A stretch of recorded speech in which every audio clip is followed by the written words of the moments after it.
Have you heard the good news? The initial public offer of the Trans-Jamaican Highway should be ready for your investment by early February. That's right, you will have an opportunity to own a piece of the company that operates the east-west leg of Highway 2000 that runs through St. Catherine and Clarendon. And by investing in this and other government investments, you'll get a chance to increase your wealth. Be sure to continue watching Jamaica Magazine for more information on this development. We continue our program with a word of advice, followed by the news. Stay with us. Protect yourself from the flu virus. Visit your nearest health center or doctor to get the flu vaccine. Cover your mouth and nose when coughing and sneezing. Wash your hands regularly with soap and water or by using an alcohol-based hand sanitizer. Avoid the spread of germs by not touching your eyes, mouth, or nose. And be sure to regularly disinfect surfaces and objects that are used often. Remember, your health is your responsibility.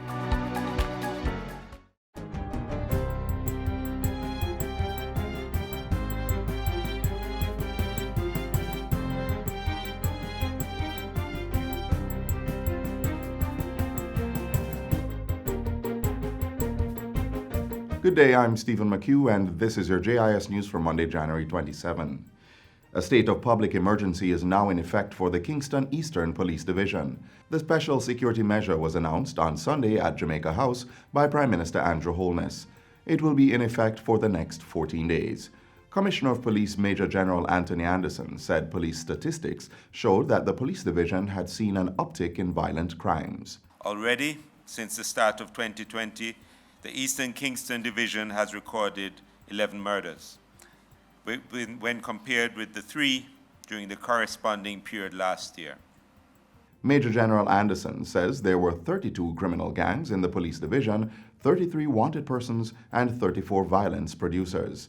In 2019, Kingston Eastern saw a 16% increase in murders and a 49% hike in shootings, with 67% of shootings related to gang activity. The boundaries of the state of public emergency stretch from the intersection of Michael Manley Boulevard and South Camp Road in the west along Vineyard Road to the end of Diana Drive.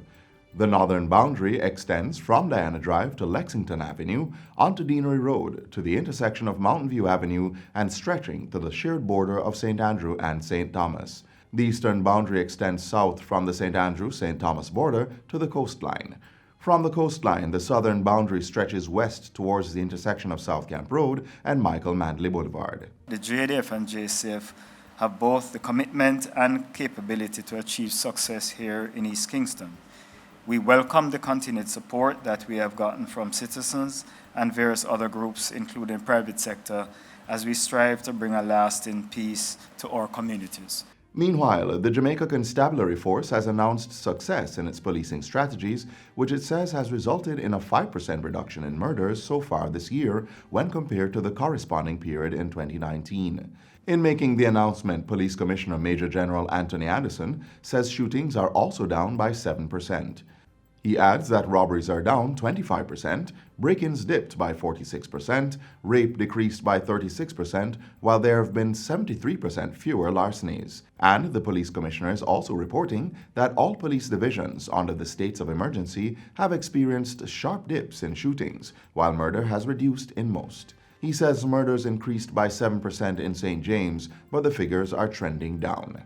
The public can assist by contacting Crime Stop at 311, which is, as always, completely confidential, by complying with the security officers at checkpoints, by adhering to curfew guidelines, and by notifying us at the JCF of any professional breaches of conduct by our own members. The European Union EU-funded Poverty Reduction Programme, PRP, will be carrying out rehabilitation works at 6 police stations across the island.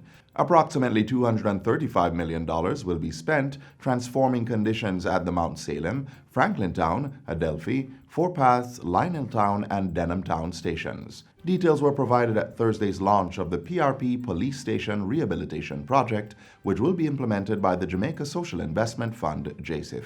Minister of National Security Dr. Horace Chang says one major objective of the rehabilitation activities is to strengthen the police force and guarantee citizen safety in those communities. That's what we're seeking to do, is safety.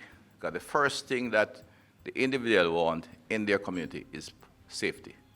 that they can not only walk when they come home from work, their kids can walk to school safely, they feel comfortable moving their family around, they can go to the nearby play field and play, and feel comfortable, whether it is to play or to watch a football match, and be participating in social activities. Head of the EU delegation in Jamaica, Ambassador Malgorzata Vasilevska, says the need to provide safer environments is one of the reasons the police stations were chosen for rehabilitation. It is with this in mind why we at the European Union, along with our Jamaican partners, designed the Poverty Reduction Programme to support specific elements of Jamaica's own strategies to achieve a secure, cohesive and just society. Health and Wellness Minister Dr. Christopher Tufton has expressed his satisfaction with work carried out over the last 3 days under the National Dengue Cleanup Initiative.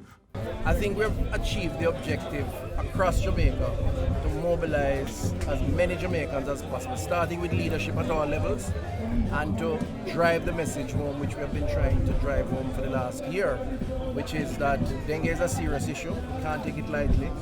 It starts with the breeding of mosquitoes, and we have to start the process by looking consciously for breeding sites and destroying them.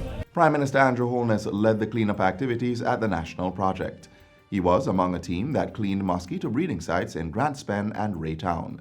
These were among 36 communities listed as critical to eliminate mosquito breeding sites. The work teams bushed overgrown vegetation, removed bulky waste, and filled depressions where mosquitoes are likely to breed.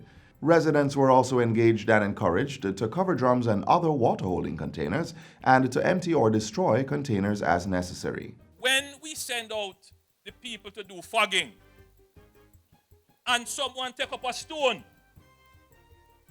and hit that person who is trying to do the public's job in the public interest, because some people, for their own private reasons, don't want anybody in their community or don't want anybody in them yard.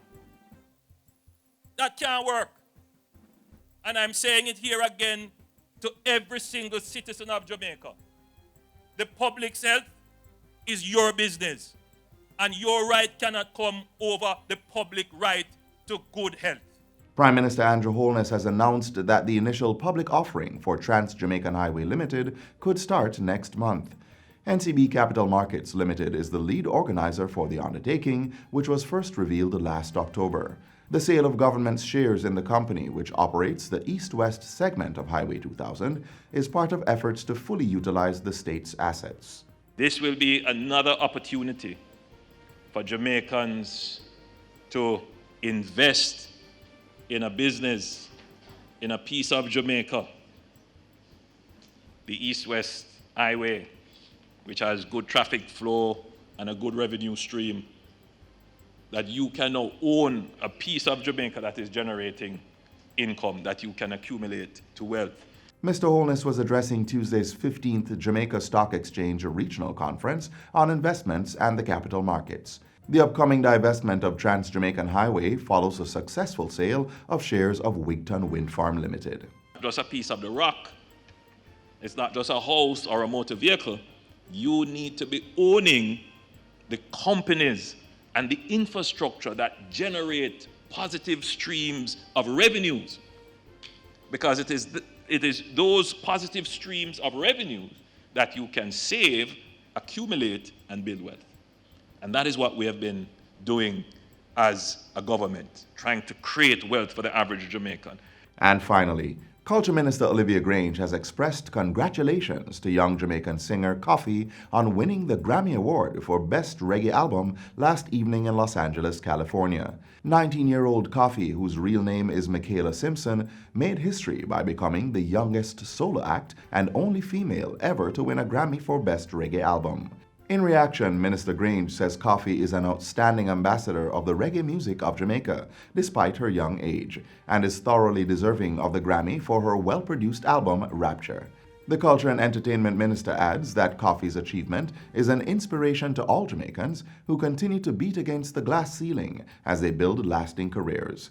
She also congratulated Julian Marley, Sly and Robbie and Roots Radix, Steel Pulse, and Third World, who were nominated for the Reggae Grammy. And that's it for JIS News Today. I'm Stephen McHugh. Thanks for watching.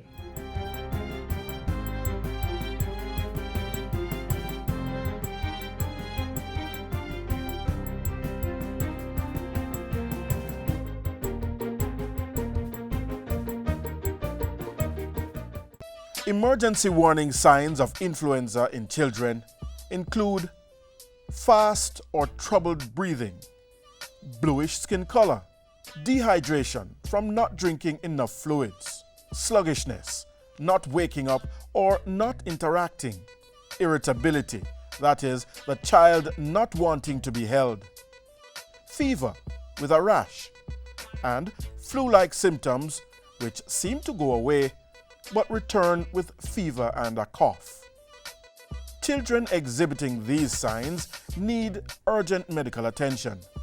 In adults, emergency warning signs include difficulty breathing or shortness of breath, pain or pressure in the chest or abdomen, sudden dizziness, confusion, and severe or persistent vomiting. If you see any of these signs, consult your doctor or a public hospital or clinic close to you. A message from the Jamaica Information Service, the Voice of Jamaica. Water is life. It's necessary for maintaining a healthy body, a prosperous economy, a natural environment, and a host of other benefits. That's why the Ministry of Local Government and Community Development is bringing the commodity to the people.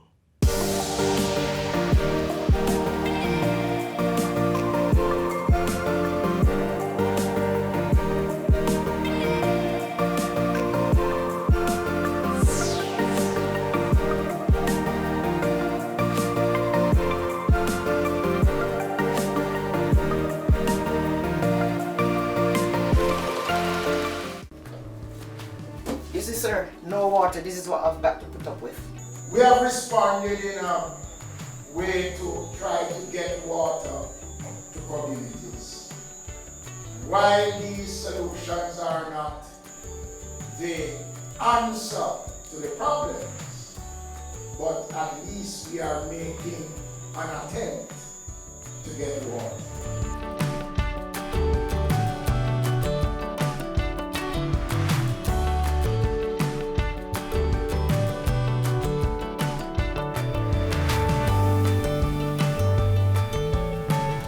This water shop ground was broken in 2016, and it actually was brought into operation November 16, 2017. This water shop presently serves approximately 60 people per week and dispense about 8,000 gallons of water on a weekly basis. The Penance Water Shop is the first such facility to be established in the country. More than 3 years later, the Ministry of Local Government and Community Development has commissioned into service over 7 water shops across the island. Parishes such as St. Elizabeth, Clarendon, Manchester and Portland are happy to have unlimited access to potable water. These water shops have quenched the thirsts of many residents who do not have the precious commodity flowing through their taps. I will provide this water free of cost. Well, I've got 2 tanks. I don't drink the tank water. My husband, sometimes we went on the road to get water, but since this water is here, we fetch the water from here for drinking. That's how we get water.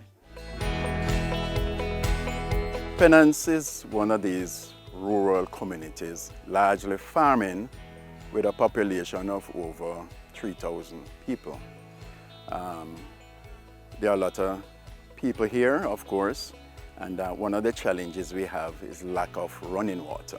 The district is not adequately served by any water system.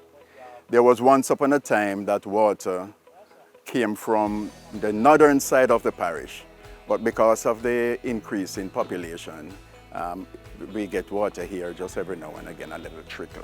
It's really rainwater that suffices the citizens, and the river. There's a river nearby that they also use for washing and other purposes.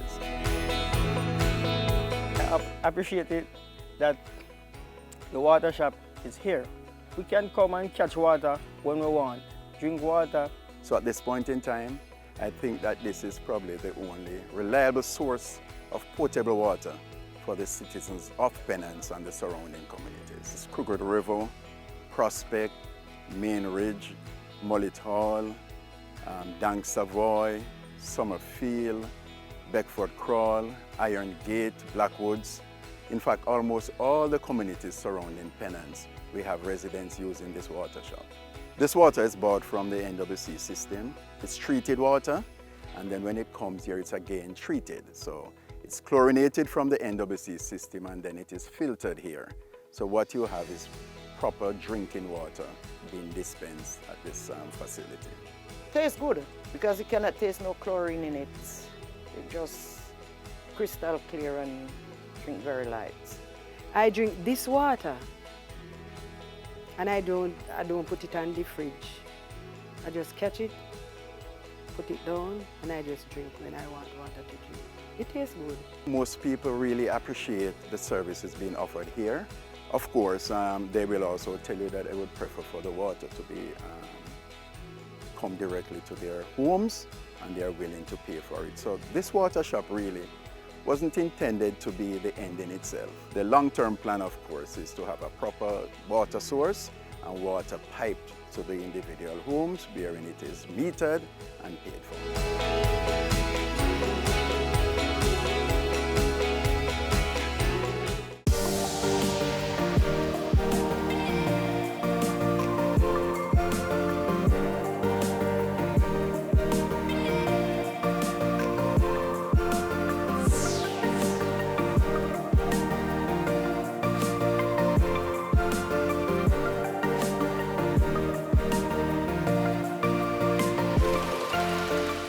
Garbage collection, maintenance of public sanitary conveniences, upkeep of cemeteries, provision of water shops, road improvement, street lights, poor relief programs, community beautification. All these services are funded by you. Yes, they are, when you pay your property tax. Pay your annual property tax to make Jamaica the place of choice for all.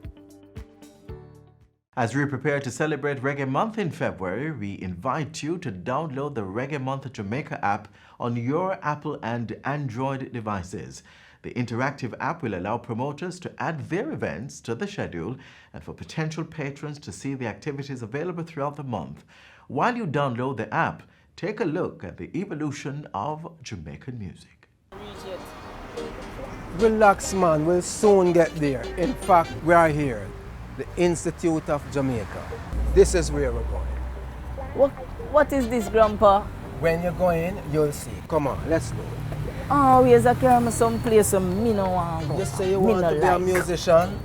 Well, you have to come here. Let me show you where the music is coming from. Step inside.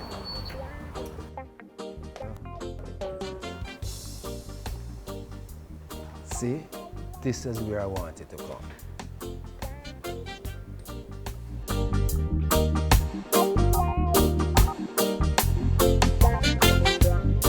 You see how far Jamaican music coming from, Kadim? These are Tainas, the first people, and see, they're playing drums and dancing.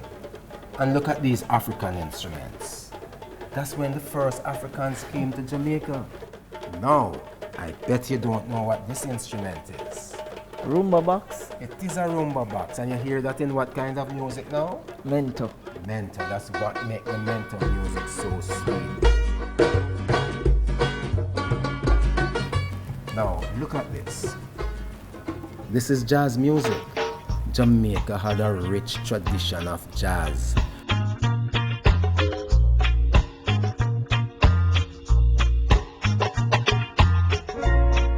Coming right out of Alpha Boys School, you see it?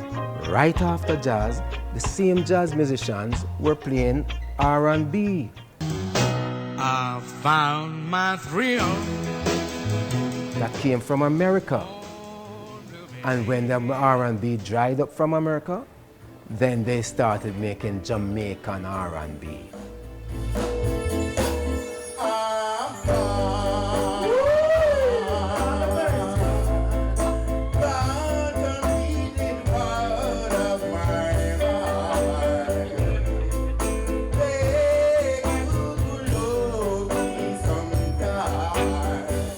Jamaican turned the R&B around and made their own Jamaican style of R&B music.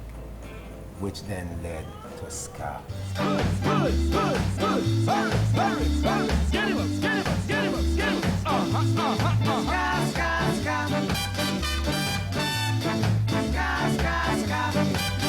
It was the beginning of independence. Ska was looked upon as the new sound of Jamaica. We find in our own identity, not following the American R&B or the ballad or the middle of the road kind of music that was coming from North America and Europe. And so it was very nationalist in its outlook and output. Gather together, be brothers and sisters, we're independent. Join hands to hands, children starting to dance, we're independent. Oh, be set and blue. The Lord is still with you. God bless, no one curse. Thank God I'm not the worst. Seems like the music always speak about social issues. A lot of the music is about social issues. After all, life is music and music is life. After ska, you got Rocksteady. Rocksteady, the rhythm, the ska still continue, but the bass rock. And the guitar and the piano, ska same way. But the bass, the emphasis on the bass, so you fall back on you. Well, it look as if we can hear music here.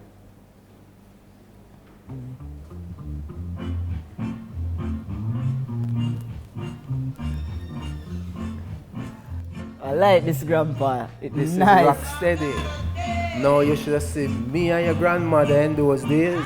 Rocking steady. Yeah, Grandpa. Yes. That's Alton Ellis, you know. Yeah. Great Rocksteady, you know.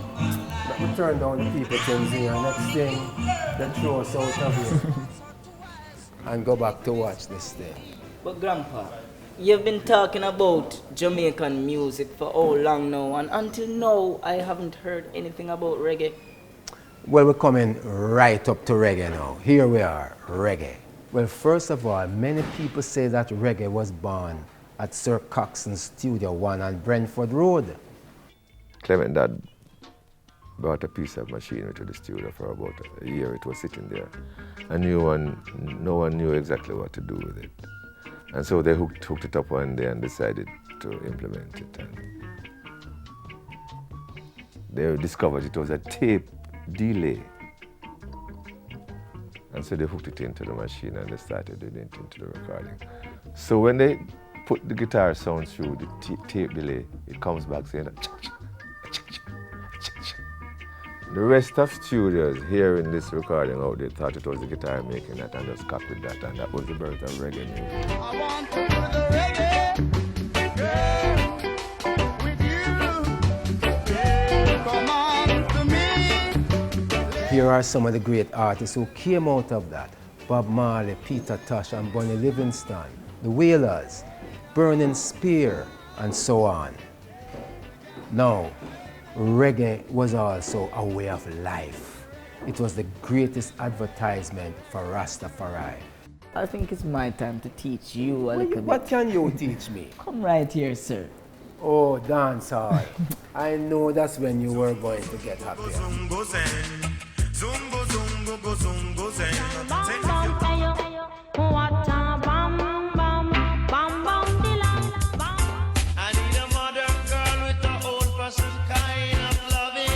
It was just a little bit different in the 80s where you have more artists that come and you have to compete with artists like every day, and the dancehall vibes. When you go into the dancehall, you know, you have to just hold the mic to get a bus. And now it's different. You just have a CD, go to the radio station and get some airplay. The 90s had these persons like Beenie Man, Lady Saw, and Bounty Killer. Okay. Up to today, Beenie Man and Bounty Killer still have swag. Right now, we have producers that are artists that are producers, and radio jocks who are doing both. With technology, the music is now diverse. We are accepting music on a broader scale. One time gone till you want to hear hip-hop music or techno music being played in a dancehall setting. And that is happening right now. A lot of pop music is being accepted.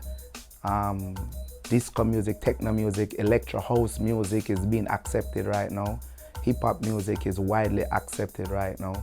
So we as Jamaicans, we are listening to a wide cross-section of music. That means that we took music and turned it into Jamaican music, and we have given it back to the world, and everything has now come together. Kadeem, the tour done.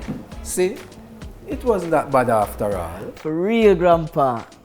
Really inspired by all of this. Well, out of many, we're really one music. And you might yet become a good musician. Thanks, Grandpa. Yes.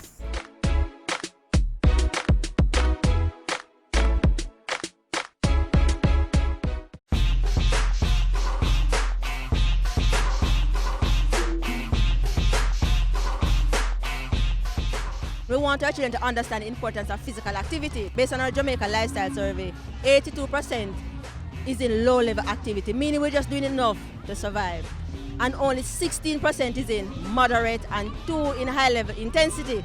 So we want to get more person in moderate and vigorous activity. And so we want to encourage them to be more active so that they can get a lot of benefits. Increase academics performance, reduce stress, reduce weight loss, beautiful skin, help you to sleep better. We want it to be more active so that we can have a healthy mind and a healthy body.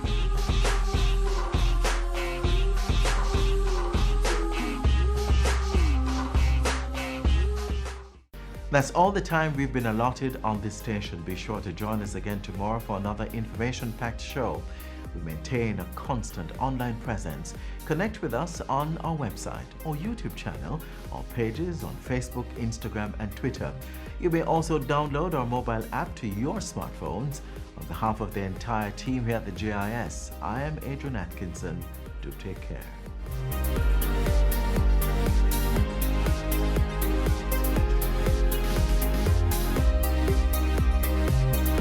This has been a production of the Jamaica Information Service, the voice of Jamaica.